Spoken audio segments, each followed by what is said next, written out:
तुम्ही क्रिकेटला चूज केलं की क्रिकेटनी तुम्हाला चूज केलं? क्रिकेटनी मला चूज केलं असं म्हणेन मी. भातुकली हे गेम मी अगदीच 1-2-3 वर्षाची असेल तेव्हा खेळले असेल मैत्रिणींबरोबर. मला असं वाटतंय तुम्ही भरपूर काचा फोडल्या. खरंच फोडल्या आहेत भरपूर काचा. पळून गेले काचा फोडल्यानंतर.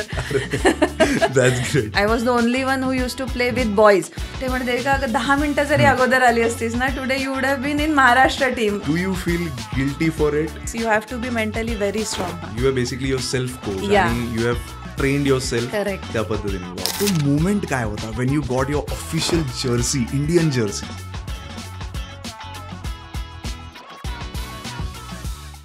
नमस्कार मित्रांनो, आज तुम्हा सगळ्यांचं स्वागत आहे महाराष्ट्र शिक्षण या पॉडकास्टमध्ये, जिथे आपण भेटतो अशा व्यक्तींना ज्यांनी आपली आवड आपल्या ओळखीचं कारण बनवलं.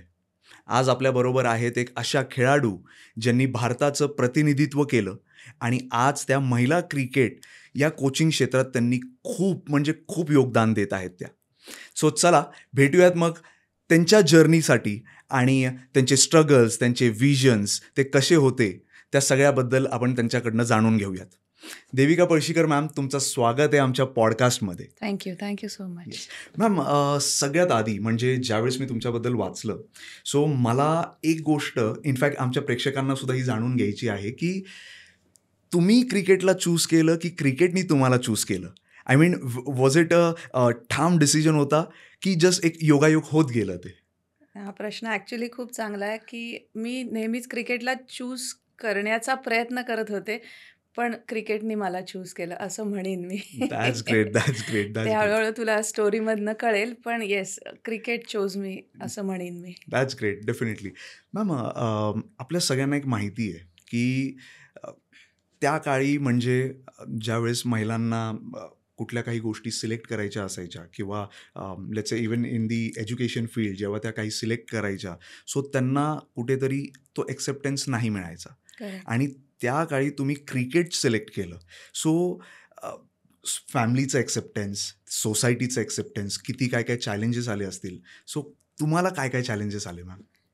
तू म्हणजे राईटली म्हटलास तसं की त्या काळी असं व्हायचं की बऱ्याचदा पेरेंट्सचा एक तर सपोर्ट बिलकुलच नसायचा आणि मी असं फील्ड चूज करत होते जे जास्त फेमस पण नव्हतं, कुणाला त्याच्याबद्दल जास्त माहिती पण नव्हती. पण अशा वेळेस पेरेंट्सनी कधी नकार नाही दिला.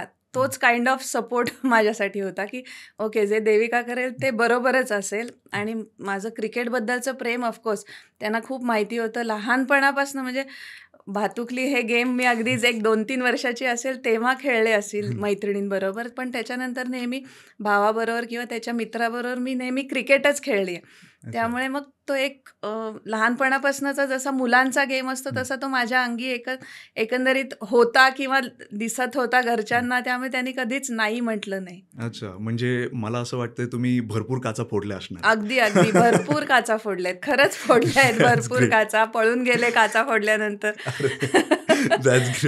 खूप म्हणजे काय म्हणतात ते शैतानी केलेली आहे. वा.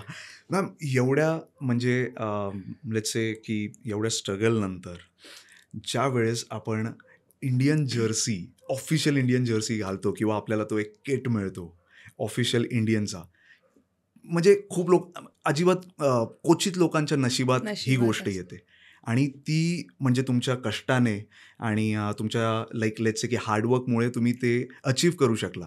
सो तो मुवमेंट काय होता when you got your official jersey, Indian Jersey? नाही, अजूनही ते अगदी इतकं व्यवस्थित क्लिअर सगळं डोळ्यासमोर आहे ना. म्हणजे it's been almost 20 years exactly. 2006 almost debut केला होता. पण अनपेक्षित आलं असं म्हणता येईल, कारण काय त्या काळी असं ऑलरेडी इंडियन टीम इतकी स्ट्रॉंग आणि अशी डिसायडेड होती की सडनली मला वाटलं नव्हतं की मला चान्स मिळेल. आणि मग एकदम सेक्रेटरींचा कॉल येणं आणि सांगणं की तू इंडियन टीममध्ये सिलेक्ट झाली आहेस, म्हणजे it was dream come true. म्हणजे लहानपणापासून बघितलं असं म्हणता येईल कुठे ना कुठेतरी हे स्वप्न. ते स्वप्न कसं साध्य करायचं ह्याची कल्पना नव्हती, पण लहानपणापासून म्हटलं तसं फक्त क्रिकेटची बॅट आणि टेनिस बॉल हेच घेऊन म्हटलं ना मोठी झाले होते.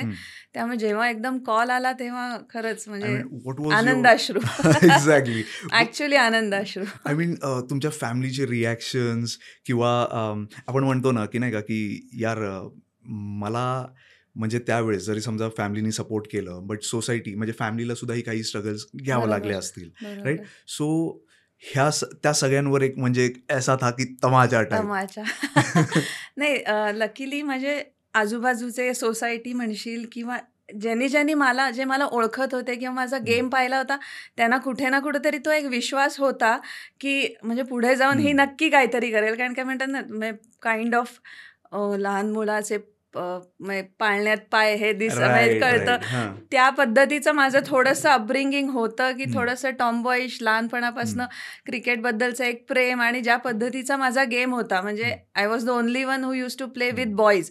आणि मी म्हणजे शाळेतली आणि ती मुलं सगळी माझ्या भावाचे मित्र सगळे कॉलेजमधले होते. त्यामुळे नेहमी खेळताना पण मी खूप मोठ्या मुलांबरोबर खेळायचे. त्यामुळे आणि त्यांच्यात फक्त सिलेक्शन माझ्या म्हणताना टीम जेव्हा सिलेक्ट करतं तेव्हा पहिले मला चूज करायचे ते. तर डेफिनेटली तो एक गेम असा होता. आणि आमची म्हणजे जिथे राहतो ती बंगल्यांची सोसायटी होती आणि तू म्हटलं काचा फोडल्या असतील वगैरे, तर आमचा रोड जो एक टार रोड जायचा 2 म्हणजे बंगल्यांच्या ह्याच्यामधनं, तेवढ्याच रोवर आम्हाला खेळावे लागायचं. त्यामुळे अगदी तुम्हाला सरळच मारावं लागायचं, जरा इकडे तिकडे मारलं की आउट. त्यामुळे ती ॲक्युरसी पण लहानपणापासूनच खेळामध्ये होती. त्यामुळे ते सगळ्यांना थोडंसं माहिती होतं माझ्या बाबतीत की ओके ही एक ना एक दिवस खेळेल. म्हणजे सगळे कॉन्फिडंट होते. क्या बात आहे. मॅम, टेनिस बॉल आता तुम्ही लहानपणापासून म्हणजे लहानपणी तुम्ही टेनिस बॉलवर खेळलात आणि ज्यावेळेस तुम्ही लेदर बॉलला शिफ्ट झाले ॲज अन म्हणजे हे काय डिफिकल्टीज किंवा तुम्हाला काय असं वाटलं की आधी आपल्याला होतं ना की हां ठीक आहे बॉलच तर आहे मारूयात, पण तो जो एक शिफ्ट तुम्ही म्हणजे टेनिस बॉलपासून ते लेदर बॉलवर केला, सो त्यावेळेस तुम्हाला असं वाटलं की ठीक आहे नाही इथे काहीतरी वेगळा एक्सपिरियन्स आहे? नाही, ॲक्च्युली माझ्या बाबतीत तू म्हटलंस तसं की बॉलच आहे मारूयात. म्हणजे जो पहिला पण मी ट्रायल द्यायला गेले महाराष्ट्रासाठीच डायरेक्ट, म्हणजे अंडर-19 म्हणजे जी एक माझी स्टोरी होती की मी कॉलेजला चालली आणि मला एक मुलगी व्हाईट्समध्ये दिसली. I just followed her and asked her की की म्हणजे एक मुलगी व्हाईट्समध्ये एक तर पहिल्यांदा दिसली विथ किड बॅग. सो माझी क्युरिओसिटी वॉज नेक्स्ट लेवल. आणि तेव्हा मी कॉलेजच्या म्हणजे सेकंड इयरला होते, CA करत होते. त्यामुळे kind of a very studious student की जे अजिबात इकडे तिकडे म्हणजे I was doing the CA. So म्हणजे सगळं म्हणजे काय दिवसभर सगळा अभ्यासातच जायचा माझा. सो तेव्हा ही मुलगी मला दिसली आणि देन माझ्यातला तो क्रिकेटर शांत बसू शकला नाही म्हणतात तसं मी गेले, तिला विचारलं की कुठे, ती म्हणे मी महाराष्ट्रासाठी खेळते. म्हणजे मला इतकं असं हे पहिल्यांदा कळलं की महाराष्ट्राची पण अशी मुलींची टीम असते आणि मग मी काय गल्लीमध्ये करते असं. मी म्हटलं मी भेटू शकते का? ती म्हणे हां ये तू उद्या, म्हणजे मी भेटवते सरांना. तिथं गेले, सर म्हटले खेळून दाखव मला. तर लेदर बॉलवर कधी खेळली आहे का? मी म्हटलं नाही, बट डझंट मॅटर. ते म्हणजे ठीक आहे पॅड आणि ग्लव्स घाल. त्याची सवय नाही ना, आपण कुठे लेदर बॉल म्हणजे या सगळ्या गोष्टी नाही घालत. त्यांना म्हटलं नाही बॅट द्या फक्त, आय एम ओके. सो ते म्हटले नाही ग्लव्स तरी घालावे लागतील. सो मला ग्लव्स दिले, कुणाची तरी बॅट दिली आणि ते म्हटले तू लेग गार्ड्स घालत नाहीत म्हणून मी तुला स्पिनर देतो, पेसर्स देत नाही. सो डोक्यामध्ये म्हणजे तेव्हा ती अक्कल नव्हती पेसर काय स्पिनर काय, कारण काय आपल्या इकडे तर सगळेच काय सगळं करायचंय. नाही आमच्या इथे बॉईज पण फुल रनअपनी येऊन बॉल टाकायचे पण स्पिन नाही कधी खेळले होते. सर म्हणाले ओके स्पिनर देतो. म्हटलं ठीक आहे. ऍक्च्युली मी बॉल बघितला आणि मारायला लागले. म्हटलं तसं की आपल्याकडे एवढाच एरिया होता त्यामुळे कोणी कुठे टाकलं तरी तो बॉल बाउंड्रीला किंवा सिक्स असाच जात होता. Vision fix. लहानपणापासून तेच केलं होतं. सर गॉट सो सरप्राईज ना अँड ही इज लाईक अरे. आणि तेव्हाच त्यांनी जस्ट मी पोचायच्या एक 10 मिनिटं अगोदर त्यांनी महाराष्ट्राची अंडर-19ची टीम अनाऊन्स केली होती. ओके, म्हणजे सिलेक्शन झाले होते? सिलेक्शन जस्ट झालं, म्हणजे मी गेली आहे. he was already announcing the team. I still remember की वेस्ट झोनची महाराष्ट्राची team they were going for waste zone matches under-19. हे त्यांचं झालं सगळं. मग तिने मला इंट्रोड्यूस करवलं आणि मग देन ही सेड की प्रॅक्टिस तर झाली आहे, तू जस्ट खेळून दाखव. ते म्हणते देविका अगं 10 मिनिटं जरी अगोदर आली असतीस ना today you would have been in Maharashtra team. म्हणजे तिथे जे ज्यांचे सिलेक्शन्स होत होते हो. म्हणजे झाले होते त्यांना Correct. अनाऊन्स केलं होतं ते प्लेयर्स होते तिथे. हो, त्यांनीच मला बॉलिंग टाकली होती. म्हणजे ओके. त्याच्यातले जे त्यांचे सो कॉल्ड बेस्ट स्पिनर्स होते, त्यांनी मला बॉलिंग टाकली होती. What was the reaction? I mean म्हणूनच सर एकदम म्हटले, "अगोदर एका 10 मिनिटं अगोदर आली असतीस ना, today you would have been like in the team." So do you feel guilty for it की मी त्यावेळेस 10 मिनिटं आधी आले नाही किंवा यायला हवं होतं? नाही, अजिबात नाही. म्हणजे एक तर महाराष्ट्राचा कोच, हां. एवढ्या सगळ्या सिलेक्टेड महाराष्ट्राच्या मुली आणि त्याच्यातल्या कोणीतरी सरांनी दिल्या आणि मी त्यांना मारलं. सो एक काइंड ऑफ इनोसंट ह्याचा जो आनंद असतो ना, की अरे वा, या माणसाने मला म्हटलं की मी महाराष्ट्रात गेले असते. माझ्यासाठी तेच खूप होतं. कारण काय, कधीच लेदर बॉल कधी पाहिला नव्हता, कधीच हातात घेतला नव्हता आणि असं 22 यार्ड प्रॉपर, म्हणजे हे सगळं टीव्हीवर बघितलेल्या गोष्टी होती. लश ग्रीन PYCला गेले होते मी, तर लश ग्रीन ग्राउंड, विकेट, ह्या सगळ्या गोष्टी माझ्यासाठी नवीन होत्या. सो त्याच्यात त्यांनी बोललेले शब्द माझ्यासाठी खूप होते. म्हणजे हा विचार बहुतेक माझ्या मनात अजिबातच नाही आला की आले असते तर हे झालं असतं, ते नाही. राईट. मी गेले तिकडे, मी महाराष्ट्राच्या टीमला भेटले आणि त्यांचा सर मला म्हणतोय की अरे तू 10 मिनिटं अगोदर आली असतीस तर तुझं पण झालं असतं. So that was the like right. मतलब that was the first step like first to the step to yes, vision. yes. That's great ma'am. Ma'am तुम्ही डोमेस्टिक आणि इंटरनॅशनल मॅचेस दोन्ही खेळलात. करेक्ट. सो त्या दोन्हीचे जे एक्सपिरियन्सेस आहेत त्याच्यामध्ये काय अंतर आहे? वास्ट डिफरन्स होता. म्हणजे डोमेस्टिक लेवलला जेव्हा आपण खेळतो ना, तेव्हा कुठेतरी आपण काइंड ऑफ राजे असतो. पण जेव्हा आपण इंटरनॅशनल लेवलला जातो, जेव्हा सगळ्या म्हणजे ऑल ओव्हर इंडियातले जेव्हा बेस्ट प्लेयर्स तिथे असतात ना, मग तेव्हा कुठे ना कुठेतरी थोडंसं एक भीती असते. आणि नाही म्हटलं तरी म्हणजे ईस्ट झोन, वेस्ट झोन, या वेगळ्या वेगळ्या झोनमधनं लोक येतात, प्रत्येकाची भाषा वेगळी. आपण अशा ह्याच्यातनं थोडंसं कम्फर्ट झोनमधनं, कम्प्लीट कम्फर्ट झोनमधनं आपल्याला असं बाहेर निघून एक वेगळ्या वर्ल्डशी आपण जोडले जातो. थोडंसं असं असतं. त्याच्यात if you are mentally very strong you can survive, otherwise थोडंसं मुश्किल असतं. आणि तेव्हाच्या काळी म्हणजे जसं आपण ॲक्च्युली काही इन्स्पिरेशनल मूव्हीजमध्ये बघतो, इनफॅक्ट चक दे इंडियामध्ये आपण बघितले, म्हणजे तो पिक्चर बघताना पण बऱ्याचदा असं होतं, ओ हे आपल्याबरोबर झालं होतं किंवा हे कुणाच्या बरोबर तरी झालेलं आपण बघितलंय. म्हणजे या गोष्टी ज्या मूव्हीजमध्ये पण कधी कधी दाखवल्या आहेत, बऱ्याचशा मूव्हीजमध्ये त्या घडलेल्या असतात. Yes yes yes yes very much. Chak De इंडियामधलं तर मॅक्झिमम गोष्टी I could relate with my old days. So तशाही बऱ्याचशा गोष्टी होतात जिकडे कधी कधी थोडे तुमचे सिनियर्स तुम्हाला दाबायचा प्रयत्न करतात, कधी कधी थोडेसे वेगळे जाती धर्म थोड्या गोष्टी मध्ये मध्ये येतात. पण yes, you have to be mentally very strong. म्हणजे हा एक असा प्रश्न आहे की जिथे आय थिंक हे प्रत्येक क्षेत्रात आता सध्या आहे. Is politics play major role in the association? तू जसं म्हटलं सध्याच्या सगळ्या क्षेत्रांमध्ये, मी म्हणेन सध्या नाही, बहुतेक पॉलिटिक्स हे तर बहुतेक डॉंकीज इयर्सपासून चालत आलंय फक्त. आणि ऑफकोर्स सगळ्या क्षेत्रात असेल असं मला वाटतंय. Again I am not sure about it. To and certain extent इथे पण होतं. आपण ऑफकोर्स त्याला पॉलिटिक्स हे नाव देतो, फेवरेटिझम म्हणता येईल कधी कधी. म्हणजे या सगळ्या गोष्टी सगळ्याच क्षेत्रात होतात, इथे पण होतात.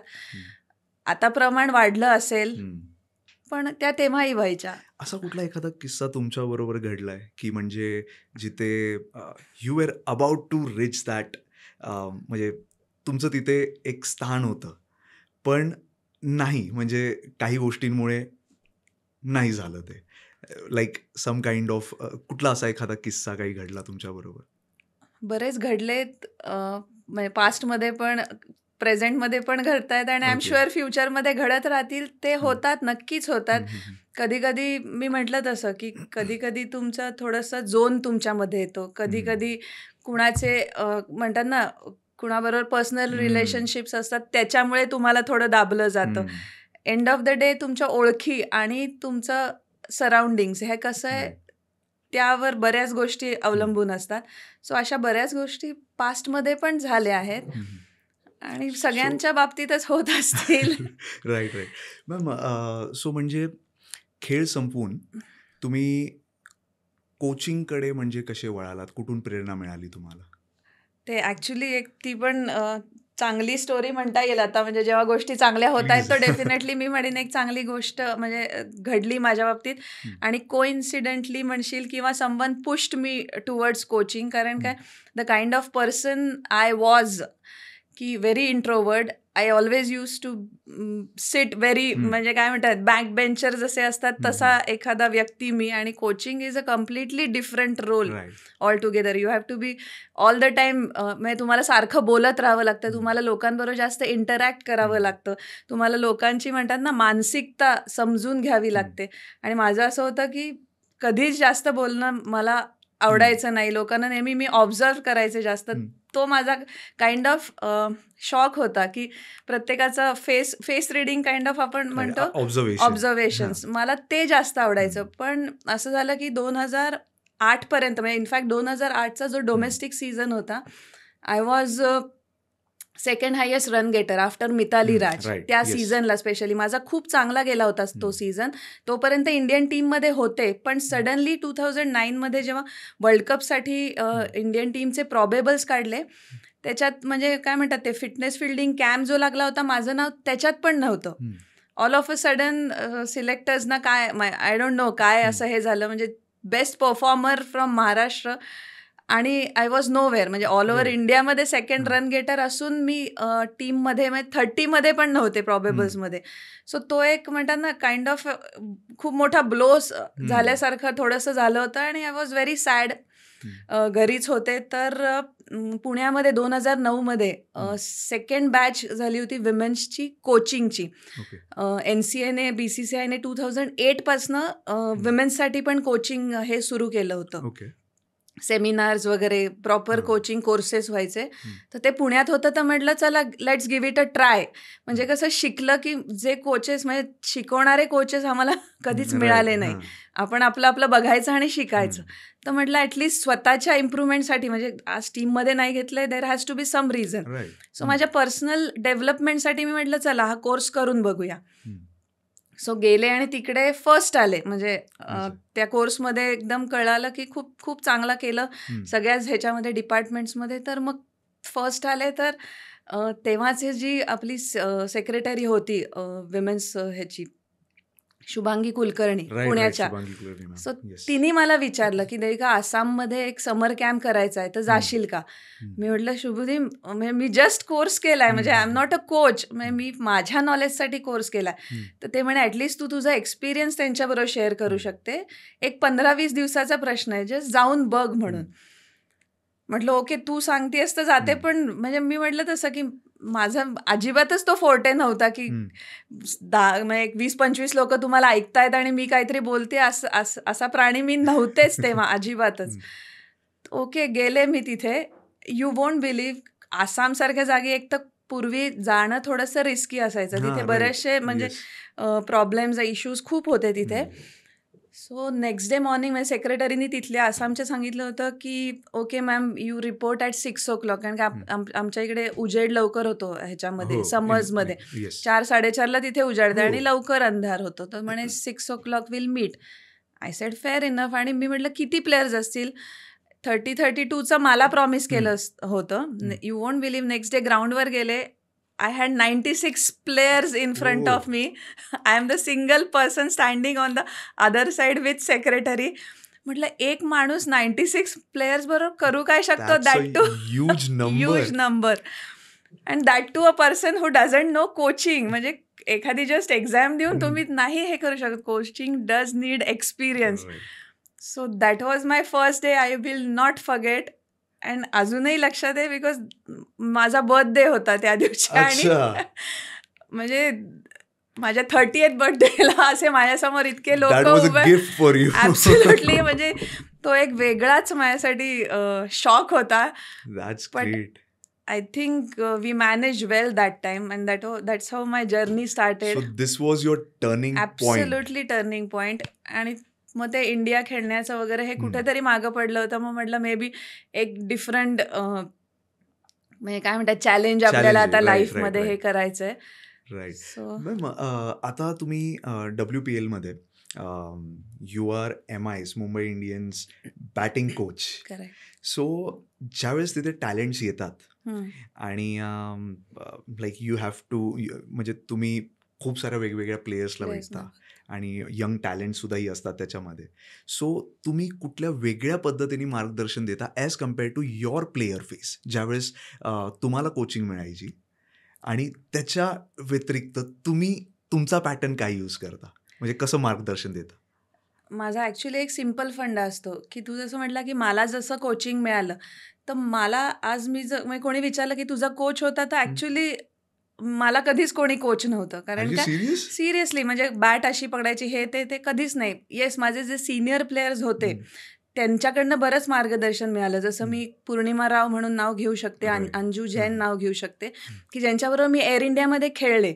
सो ते इंडिया प्लेयर्स होते तेव्हा आणि आय वॉज जस्ट म्हणजे 2001 ची गोष्ट आहे. मी 21 वर्षाची होते आणि ते सीनियर असल्यामुळे त्यांचा एक्सपिरियन्स जो 8-10 वर्षाचा क्रिकेटचा होता. सो इंडिया प्लेयर्स काय करतात ही गोष्ट ही सगळी जी शिकले ती त्यांच्याकडनं शिकले. सो हळूहळू कळत गेलं की okay, if you want to be a good bat, तुमचे सगळ्या एरियांमध्ये शॉट्स गेले पाहिजे. नाही तर माझा एरिया फक्त तेवढाच होता. सो मला हे शॉट्स पण एक्सप्लोअर करावे लागणार. सो असं म्हणतात ना, एक सेल्फ कोचिंग करत करत त्यांच्याकडनं ऑफकोर्स नॉलेज घेत, एक्सपिरियन्स करत शिकत गेले. सो जेव्हा मी ठरवलं शिकवायचं, तेव्हा एक गोष्ट नक्की होती की सगळ्यात अगोदर आपल्याला प्लेयरला समजणं खूप गरजेचं आहे आणि प्लेयर आपल्याकडनं काय एक्सपेक्ट करतो आपण ते करायला पाहिजे, ना की मी प्लेयरकडनं काय एक्सपेक्ट करते ते. सो हा माझा एक फंडा नेहमी राहिलाय की जी गोष्ट मला मिळाली नाही ती एक तर मला प्लेयरला दिली पाहिजे. त्यामुळे आज मी एवढं म्हणेन की मी स्वतःला टेक्निकली खूप बेस्ट केलंय आणि मी त्याला खूप प्रायोरिटी देते. कारण की मला टेक्निकली सांगणारा असा कोणी कोच मिळाला नाही तेव्हा. You are basically yourself coach Yeah. आणि you have trained yourself correct. त्या पद्धतीने. Wow, that's very great ma'am, that's very great. Ma'am, so आता ज्यावेळेस तुम्ही एखाद्या टीमला कोच करता त्यावेळेस what exactly like principles you follow, leadership principles काय असतात तुमचे, की मी आज टीमला म्हणजे कुठल्याही मी कोचिंग करताना this are my principles and I will follow that throughout my life. So हे असे काय प्रिन्सिपल्स आहेत? Basically keeping things very simple, then having that trust is very important between coach and player. True. So ekda if I earn that trust na, I am telling you players do whatever you say. म्हणून म्हटलं जर तुम्हाला तुमच्या पद्धतीने त्याला mould करायचं असेल तर पहिल्यांदा तुम्हाला त्याच्या लेवलवर जावं लागतं. त्यामुळे गेली म्हणजे 16 वर्षांचा एक्सपिरियन्स आहे आता माझा प्रत्येक टीम बरोबर. म्हणजे आतापर्यंत मी 5 डोमेस्टिक टीम्सना कोचिंग केलेलं आहे. नेहमी म्हणजे माझा आत्तापर्यंतचा असा पॅटर्न म्हण किंवा काही पण मी 3 वर्षाच्या वर तशी एका ठिकाणी नाही थांबत. मला वाटतं माझ्याकडे जे बेस्ट आहे ते मी त्या 3 वर्षात म्हणजे त्या टीमला देऊन झालेलं आहे. आमची चॅम्पियनशिप घेऊन झाली आहे. म्हणजे मी नेहमी टीम अशा प्लेसमध्ये सोडली आहे जेव्हा they are on top. Then my job is done, now let me go to the other team. आणि लकीली तो रिझल्ट मिळाला मला आत्तापर्यंत की येस, पहिल्या वर्षी काम केलंय, प्लेयर्समध्ये इम्प्रूव्हमेंट आहे, नेक्स्ट इयर काम केलंय, टीममध्ये ओव्हरऑल टीममध्ये इम्प्रूव्हमेंट आहे. मग डेफिनेटली सेकंड किंवा थर्ड इयरमध्ये चॅम्पियनशिप मिळाली आहे आत्तापर्यंत देवाच्या कृपेने आणि then I move ahead. So अशा पद्धतीने राहिलं. इव्हन बांगलादेशमध्ये काम केलं होतं. सो एशिया कप जिंकला होता, इंडियाला बीट केलं, आत्तापर्यंतचा रेकॉर्ड होता. म्हणजे of course last year India loss to Sri Lanka, पण जे एशिया कप 2005 पासून म्हणजे गेली 20 वर्ष जे एक इंडियाचं एक स्ट्रॉंग हे होतं ना, ते आम्ही 2018 मध्ये थोडंसं हलवलं होतं की येस, एशियामध्ये अजून पण बेटर टीम्स आहेत की ज्या त्यांना बीट करू शकतात. That time I was with Bangladesh. झालं, मग चॅम्पियनशिप झाली. That's great. Then I am like okay, thank you. Superb. Ma'am, तुमचा एक इंस्टाग्रामवर एक फोटो पाहिला होता तापसी पन्नून मॅम बरोबर. करेक्ट. आणि आय थिंक त्यांचा तो मूवी होता शबास मित्तू. तुम्ही त्यावेळेस त्यांना कोच करत होते. Correct. Right. So how was that experience for you? Taapsee बरोबरचा एक्सपिरियन्स ॲक्च्युली मला वाटला त्याच्यापेक्षा खूप छान होता. कारण काय, एक तर पर्सनली मी क्रिकेटर सोडून दुसऱ्या कुणाला कोचिंग करायला मी तशी रेडी नव्हते. पण जेव्हा कळलं की तापसी आहे म्हटलं, तिचे ऑफकोर्स आधीचे मूव्ही पाहिले होते. Kind of a fan movement असणार होती माझ्यासाठी आणि spending almost 2-3 months with her, तर मी म्हटलं हा चान्स बहुतेक जाऊ नाही दिला पाहिजे. म्हणून मी त्या प्रोजेक्टसाठी हो म्हणाले होते.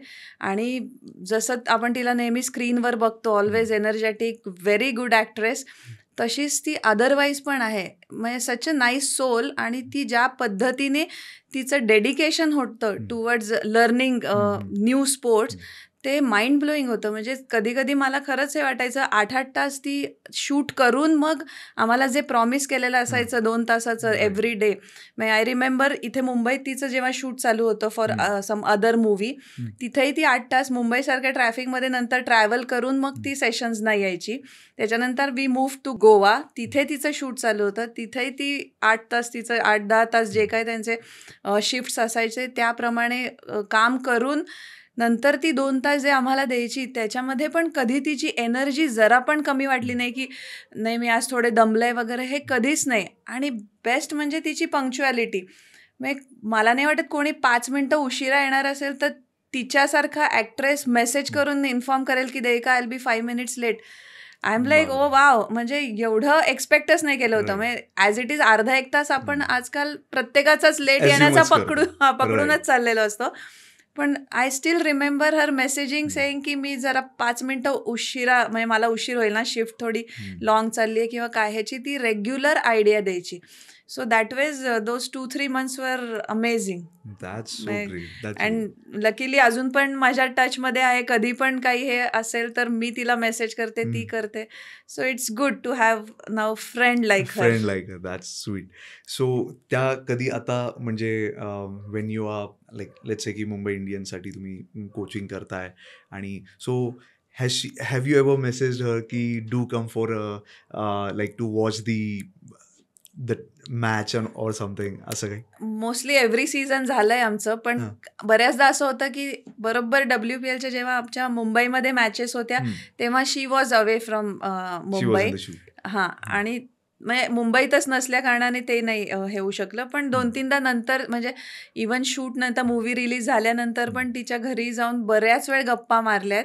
तेव्हा बरेच म्हणतात ना गोष्टी एक्सचेंज व्हायच्या. म्हणजे तिचं सिनेमा आणि ह्याच्यातलं तिचं लाईफ किंवा माझं क्रिकेटिंग किंवा अदरवाईज पर्सनल लाईफ, ह्यांचं डिस्कशन खूप व्हायचं. आता रिसेंटली फक्त आय गेस लग्न झाल्यानंतर थोडं तिच्याशी भेटणं नाही झालंय. पण yes, we are in touch. Girly besties. Absolutely. That's great. Ma'am, एक प्रश्न एक राहिलाय, असा आहे की जे आता यंग पिढी आहेत त्यांनी शिक्षण आणि खेळ, कुणाला म्हणजे लेट्स से की आता कुणाला तरी professionally they want to get into cricket, they want to professionally get into कुठल्या तरी खेळात त्यांना जायचं आहे. सो शिक्षणाला किती महत्त्व देऊन त्यांनी ती गोष्ट केली पाहिजे? शिक्षणाचं कंपॅरिझन तर कशाबरोबरच होऊ शकत नाही. म्हणजे नो डाऊट तुम्ही गेम तुम्हाला पण खेळायचा आहे, पण शिक्षण इज अल्टिमेट. म्हणजे माझ्या बाबतीत पण, म्हणजे मी आज म्हणते की थँक गॉड की वयाच्या म्हणजे फायनल इयरला असताना मला प्रोफेशनल क्रिकेटर व्हायचा चान्स मिळाला, म्हणून बहुतेक मी शिक्षणाकडे वळले. नाहीतर माझंही मे बी बाकीच्या काही क्रिकेटरसारखं झालं असतं की शिक्षण थोडंसं सोडलंय आणि मग मी या करिअरमध्ये आले असं. पण नाही, मी CA करत होते, प्रॉपर माझं M.Com झालं होतं आणि मी सायमल्टेनियसली क्रिकेटर झाले. आता लकीली क्रिकेटमध्ये बऱ्याच अपॉर्च्युनिटीज आहेत, पण तेव्हाच्या काळी जास्त नव्हत्या. म्हणजे ॲज अ प्लेयर तुम्ही जितके वर्ष, आणि मुलीच्या बाबतीत असंच व्हायचं की एक 28-30 पर्यंत तुम्ही मॅक्झिमम खेळता, त्याच्यानंतर तसं काही करिअर नव्हतं. पण आज बरेच डोर्स ओपन झालेत. पण तरी मला वाटतं की एक क्रिकेटरला शिक्षण घेणं पण खूप गरजेचं आहे. म्हणजे आता जसं अंपायर्स तुम्ही होऊ शकता, तुम्ही मॅच रेफरीज होऊ शकता, पण ज्यावेळेस तुम्हाला कम्युनिकेट, या लोकांना पण बाहेरच्या टीमशी किंवा बाकीच्यांशी कम्युनिकेट करावं लागतं. त्यासाठी शिक्षणाची नक्कीच गरज आहे, कारण की प्रत्येक ह्याच्यावर आम्हालाही एक्झाम द्यावी लागते. तुम्ही जर एज्युकेटेड नसाल तर ती एक्झाम नुसतं खेळाडू तुम्ही किती वर्ष राहणार आहात? एक 10-15 वर्ष. त्याच्यानंतरची जी तुमची फेज असते त्याच्यामध्ये तुम्हाला हे जे शिक्षण तुम्ही घेतलेलं असतं त्याचाच पुढे फायदा होतो. राईट. त्यामुळे माझ्या मते हे दोन्ही पॅरलली चाललं पाहिजे. That's great. May do follow your passion, but there is no option for alternative for education. ऐकलंय प्रेक्षकांनो, be literate and smart. That's great ma'am. Ma'am, तुम्ही जसं एक आता म्हणालात की खूप सारे म्हणजे ज्यावेळेस तुम्ही सुद्धा ही एअर इंडियामध्ये होता, तुम्ही like you are playing for that, आणि खूप सारे तुमचेही असे जसे आमचे को आर्टिस्ट असतात, यू को प्लेयर्स, ज्यांनी अशा काही आर्थिक गोष्टींमुळे त्यांना ते सोडावं लागलं, they left their passion. Right. आणि सो असं काही झालंय म्हणजे खूप सारे? हो, बरेच जण या रिझनमुळे पण खूप अर्ली स्टेजमधनं आमच्या ह्याच्यातनं सुटले, संबंध आपले राहून गेले, त्यांना त्यांचं पॅशन पुढे कंटिन्यू करता नाही आले. असे बरेच प्लेयर्स आहेत. मी म्हटलं तसं मुलींच्या बाबतीत थोडं अर्ली एजमध्ये की नाही, त्या काळी असं थोडंसं होतं एक 15-20 वर्षापूर्वी की नाही, आता 22-25 वर्ष झालं म्हणजे एज्युकेशन झालं, म्हणजे तुमचं ग्रॅज्युएशन झालं, आता लग्न. हेच नेक्स्ट स्टेज ग्रॅज्युएशन नंतरची मुलीसाठी तरी लग्न असायची. मग फायनान्शियली थोडे जे साऊंड नसायचे त्यांचे घरातले पटकन त्यांचं लग्न लावून द्यायचे की आता नाही, आपण खेळाचा खर्च जास्त करू शकत, किंवा तुला पुढचं आयुष्य पण बघायचं आहे, प्रत्येक गोष्टी वेळेवर झाल्या पाहिजेत. यामुळे मुलींना बऱ्याच जणांनी त्याच्यामुळे क्रिकेट सोडलं. आता काय जेव्हा आम्हाला एक 15-20 वर्षानंतर भेटतात आणि ते जेव्हा बघतात की आम्ही बरेच जण वेगळ्या पाथवर गेलोत आणि त्यांचं तेच घरबार आणि मूल असं थोडंसं, मग ती कुठेतरी आपली म्हणतात ना एक आवड आणि आपली जी एक पॅशन होती ती त्यांची आतमध्येच कुठेतरी दबून राहते ना. सो अशी कुठली मुलगी किंवा अशी कुठली तुमची मैत्रीण ज्यांनी सोडलं, पण आज जर समजा त्यांनी सोडलं नसतं तर त्या खूप छान करू शकल्या असत्या, असं कोणी? हो, नक्कीच आहे. म्हणजे I don't want to name her, पण येस, एअर इंडियामध्ये एक आमची खूप छान खेळणारी मैत्रीण होती. पण आय रिमेंबर, म्हणजे ती 22 वर्षाची, माझ्यापेक्षा 1-2 वर्षांनी मोठी होती. इतकी छान खेळायची म्हणजे, आणि व्हेरी टॉल, 5'10" वगैरे हाईट होती. ॲट इज सिक्सेस वगैरे मारायची. पण त्या एक सीझनला तिचा बेस्ट परफॉर्मन्स होऊन पण सिलेक्टर्सनी तिला पिक नाही केलं. सो घरातले म्हटले की ह्याच्यापेक्षा जास्त तू अजून काही करू शकत नाही to get selected in the team ना. मग जर सिलेक्शनच होणार नाहीये तर तुझ्यासाठी पुढचं काहीच हे नाहीये. सो झालं, तिचं लग्न झालं. आज मी म्हटलं तसं 2-3 मुलं आहेत. आणि मग आज जेव्हा तिला भेटतो, ती आम्हाला भेटते, तर शी डज रिग्रेट दॅट. आता तो काळ मे बी तिच्यासाठी परत येऊ शकत नाही. मग त्याच गोष्टी ते लोक मुलांमध्ये बघायला सुरुवात करतात. मग ते थोडंसं फोर्सफुल मुलांसाठी पण व्हायला लागतं. But what to do. Yeah, that's part and parcel of life. Yes, but ma'am, we are very happy to see your growth. And आम्ही आता ज्या पद्धतीने म्हणजे तुमच्याबद्दल पूर्ण वाचलं आणि त्या जे तुमचे अचीवमेंट्स मी स्वतः बघितले आता, म्हणजे ज्यावेळेस I was making all the questions and all this things, I would say की हॅट्स ऑफ, की फार एक वेगळ्या लेवलला म्हणजे तुम्ही रिप्रेझेंट करताय. As you are lot of, म्हणजे जितकेही आता लाईक यंग जनरेशन ही असो किंवा जितकेही लेडीज आहेत बाहेर जे तुम्हाला बघतायत, so they have considered you as an inspiration. That's for sure. So much. Ma'am, आता हा पॉडकास्ट जो आहे, महाराष्ट्र शिक्षण याचं नाव आहे. सो शिक्षण म्हटलं की मग स्टुडंट्स आले, बरोबर. स्टुडंट्स म्हटलं की एक्झाम्स आले, एक्झाम्स म्हटले की प्रेशर आलं. सो तुम्ही सुद्धा ॲज अ प्लेयर आणि आता ॲज अ कोच, तुम्ही काय सल्ला द्याल म्हणजे लोकांना की how to handle that pressure? जेव्हा प्रेशर्स येत होते तर तुम्ही कसं हँडल केले? मी तर म्हणेन ॲज अ स्टुडंट त्यांना तर फक्त एक्झामच्या वेळेस प्रेशर येतं, पण ॲज अ प्लेयर आम्हाला तर रोजच काइंड ऑफ एक्झामच असते. ग्राउंडवर जायचं, तुम्ही जेव्हा मॅच खेळता, it's kind of a exam. आणि प्लेअरला मी म्हणेन की फक्त ग्राउंडवर जाऊन एक्झाम द्यायची असते. As a coach it is a 24/7 म्हणजे काइंड ऑफ एक्झामच आम्ही देत असतो. कारण का we are answerable to management top लेवलचे सगळ्यांना you are answerable. You are answerable to nowadays to players parents also. म्हणजे आजकाल इतकं इझिली ॲक्सेस झालं आहे ना की प्लेयर्सचे पेरेंट्स येऊन पण कधी कधी विचारतात की ह्याला माझ्या मुलाला, म्हणजे सगळ्यांनाच त्यांचे मुलं सचिन तेंडुलकर वाटतात आणि त्यांना पाहिजे असतं की तुम्ही तिथेच, त्यांना वाटतं तिथे त्यांच्या मुलाला आपण जागा करून द्यावी. आणि देन प्लेयर्स, सो त्यांनाही तुम्ही आन्सरेबल असतात. सो ॲज अ कोच तर माझ्या मते आम्ही सगळे रोजच एक्झाम देत असतो. 365 डेज. ॲब्सोल्युटली. सो माझं तर स्टुडंट्सना एवढंच म्हणणं आहे की life itself is a exam. म्हणजे आपण डेली एक्झाम्स देत असतो, तर जी आपण क्लासरूममध्ये जाऊन देणाऱ्या एक्झामला खरं तर आपली आता भीती नाही वाटली पाहिजे. And we should be prepared for that every day. So best thing is की enjoy the life so that exam becomes very easy. Wow, that's a very beautiful advice you have given. This is something which I was asked to not ask, but मला एक स्वतःहून असं विचारायचं आहे नक्की की असा कधी एखादा पर्सनल सेटबॅक आलाय की जिथे तुम्ही असा विचार केला की नाही, मी आता सोडतीये, I am living this, I am done with it. असा काही personal setback, whether it's about family, whether it's about cricket, आत्तापर्यंत आयुष्यात असा काही? पर्सनल तसे सेटबॅक्स बरेच आले, पण क्रिकेट खेळत होते तेव्हा आय गॉट मॅरिड. आणि मग असं हे झाले लाईफमध्ये काय काय आहे की विचार केला की की ओके प्रायोरिटी आता बदलायला पाहिजेत. सो तेव्हा क्रिकेट खेळणं सोडलं. पण it didn't work for me. So okay, मग ॲज अ कोच म्हणून मग परत यावं लागलं. सो म्हणजे तो स्पिरिट सोडतच नव्हता, cricket is what you want. नाही तसंही नाही, म्हणजे प्रयत्न या गोष्टींसाठी पण केले जे युजली सगळे लोक करतात की ओके नाही आता हे वय झालं तर आपण आता हे करायला पाहिजे, आता हे वय झालं तर आता मुलं व्हायला, म्हणजे तो जे एक लाईफ सर्कल आपलं असतं ते.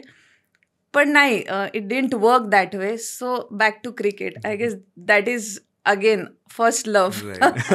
True that, first love.